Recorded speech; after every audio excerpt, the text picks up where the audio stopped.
Hello everyone. Before we begin with the video, a quick update about the channel. You can now become a member and can request videos from me. You will also get access to videos like the one you're watching earlier than non-members, so give it a thought. The first news for today is the results of the AT&T outage investigation.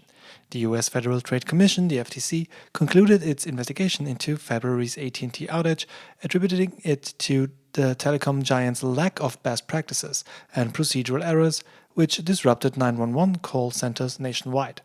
The February 22nd outage of 5G voice and data services, which lasted approximately 12 hours, blocked more than 92 million phone calls and more than 25,000 attempts to reach 911 emergency services. In hindsight of today's knowledge about the CrowdStrike update failure, it's almost comical that AT&T suffered from the same problems. It was a network update gone wrong. Inter alia, AT&T did apparently not test the update properly and lacked adequate controls in case of an outage. Speaking of CrowdStrike, by now you surely heard about the update fail that caused a global tech outage, crashing 8.5 million Windows computers. Yesterday, the CrowdStrike CEO testified. US lawmakers called on CrowdStrike CEO George Kurtz to testify about the global tech outage caused by a faulty software update from the cybersecurity firm. Apparently, this update slipped through the cracks due to errors in the cybersecurity vendor's content validation software. The faulty update was neither code nor kernel driver, but was a small 40 kilobyte configuration data file. In more details, problematic content in channel file 291 resulted in an out-of-bounds memory read triggering an exception. This unexpected exception could not be gracefully handled, resulting in a Windows operating system crash. The explanation reads: what can we learn from the first two news stories? Validate your updates properly before rolling them out. It is not only embarrassing for you if your code crashes because of an update you rolled out, but also potentially game-ending for your company if anything happens like what happens to CrowdStrike. Their name will now forever be connected to this disaster. So we move on to cybersecurity business news.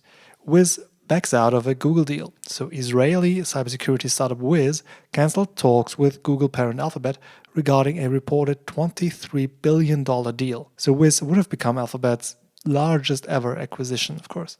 Instead, Wiz now focuses on an IPO, so an initial public offering, and growing the business to generate $1 billion in annual revenue. Now, this is obviously very, very far away from the $23 billion Alphabet offered, but they probably think that it's worth it. Wiz provides cloud-based cybersecurity solutions that help companies identify and remove critical risks on cloud platforms. So that's definitely something to look out for in terms of investments, I think. Next, we move on to the arrest of pro-Russian hacktivists. Spanish authorities arrested 3 members of the pro-Russian hacktivist group No Name 057, leading to a wave of attacks against Spain. The hackers have been involved in cyber attacks against Spain and other NATO countries, including DDoS attacks. This group has been founded after the start of the war in Ukraine and seems to be part of the Russian cyber attack arm in the war against Ukraine.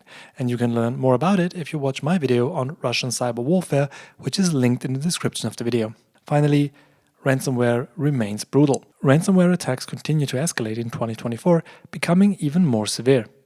For example, healthcare ransomware attacks are predicted to rise to at least $2.3 billion. Also, CDK paid allegedly $25 million in ransom. I don't know if this qualifies as news really, but it just further emphasizes the need for constant backups and zero trust policies in your company. And that's it from this week's cybersecurity news. See you soon.